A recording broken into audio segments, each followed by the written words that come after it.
You are being lied to every day. How do we discern the truth from bullshit? Hello, everyone. I'm Bobtheorc, and welcome to Don't Be Someone Else's Bitch. Let's make a campfire, and this is episode 3, and today we are going to talk about discerning truth from bullshit. So, to get started, you have to understand that bad information leads to bad choices. You can be the smartest person in the world, and if you have bad information, if you're basing your decisions on bad information, then you're going to fail. The only way you can be successful is if you make your decisions based on good information, or at least mostly accurate information. Much of my success in business has been avoiding pitfalls caused by bad information. Whenever somebody tells me something, I am intrinsically skeptical, and I like to verify what's going on. And the problem is that we are being lied to constantly by all kinds of sources. And it's not always a deliberate lie. A lot of times it's just people don't know what the hell they're talking about. And so even something as innocent as that, you can still get yourself into a lot of trouble. But there's a lot of stuff out there that's just false. And a lot of people are, I don't want to get into the motivations per se, but a lot of people will sell you a line of bullshit for one reason or another. They're trying to make money off of you, or they've got ulterior motivations, or whatever it is. And if you, I have a friend who bought a house, and the house was in perfect shape, and she closed the deal, she bought the house and everything, and then upon closer inspection, once she'd bought the house, she noticed that behind some curtains was a bunch of rotten mold in the walls, and it cost her a lot of money to fix. People will, sell you a car that has problems that they don't tell you about, that you don't notice until you've been driving it a while. Or you'll see information on TV, buy this product, it's great. Or, no, really, McDonald's is healthy, I swear, McDonald's is totally healthy. No offense, McDonald's.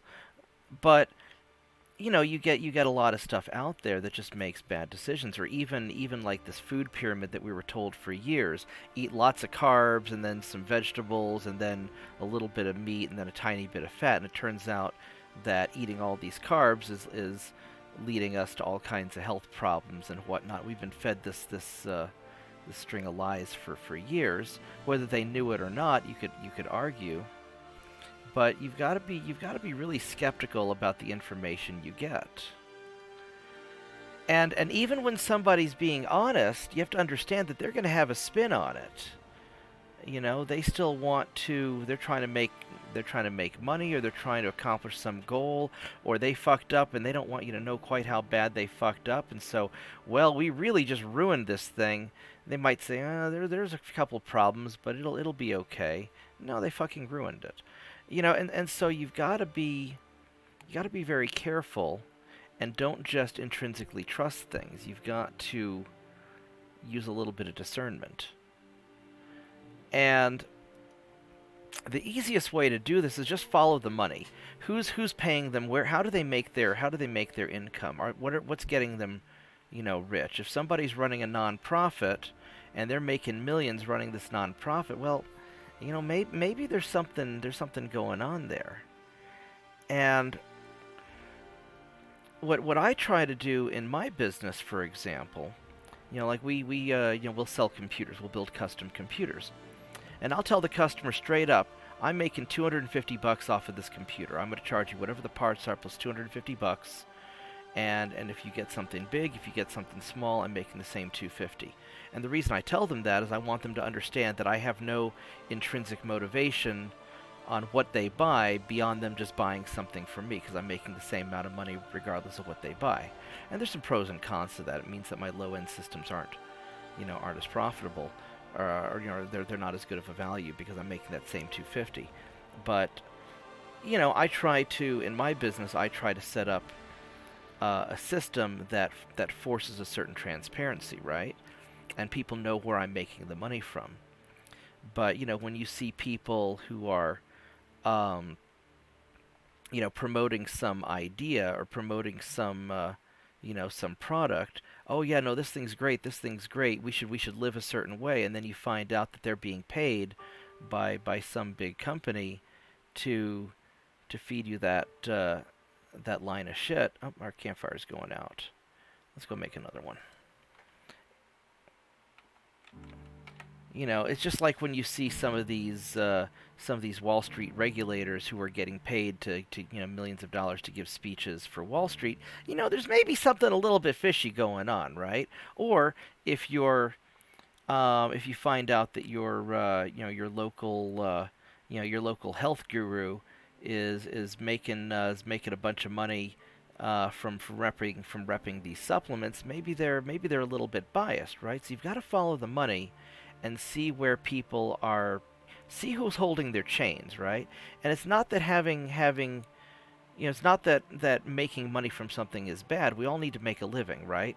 But if you understand where they're making their money from, then you can at least understand the bias, right?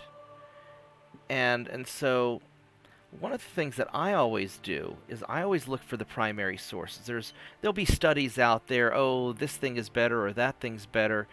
And as a scientist, I'm scientifically trained. You understand that not only are the primary sources important, but the methodology that was followed is really important. So if they say that this this product is great and will extend your life. Look at these. We did a test on 50 people who are super healthy for taking this product, right? And if you look at the methodology, and the methodology says that they picked 50 athletes who are already super healthy, then you're like, that's a little bit fishy, right? So you've got to check the primary sources, and a lot of times, even like historical stuff. History is written by the victor. So if you look at direct accounts of battles, or you look at direct accounts of people living in certain areas, or of, people who were there at an event, they might say something very different than what you're being told. And before investing in a company, for example, if you see primary source material that they're having problems with strikes, or with disgruntled employees and things like that. People reporting, no, this product isn't good, or it hurts people or whatnot. Then you might want to be a little skeptical about that. So it's always really good to dig deep, and it takes a lot of work. It takes most of my time. Most of my reading time is looking through primary sources and trying to understand where the good information is, and understanding the bias of the information. And so even if I know that this information is biased, if I understand the bias and I can filter for it, then that can help me make a better decision. And so, I could go into, I could probably make a dozen videos just on the subject of discerning information. But the big takeaway from this is that most of what we're being told publicly is bullshit, or at least a little bit of bullshit with a spin on it. And you've got to really do your own research and figure out why is it this way? Why is it that way? Who's profiting, and what's their end goal? What's their game? And if you can do that, then you're going to be able to make better decisions, make better investments in life, both in your time and your resources, and determine what actions you want to take, how to prepare for what's coming. And for example, back in November of last year, I was seeing some primary source material about strange non-influenza related pneumonias. I was talking to my doctor about it. He said, hey, I'm seeing some weird stuff at the hospital.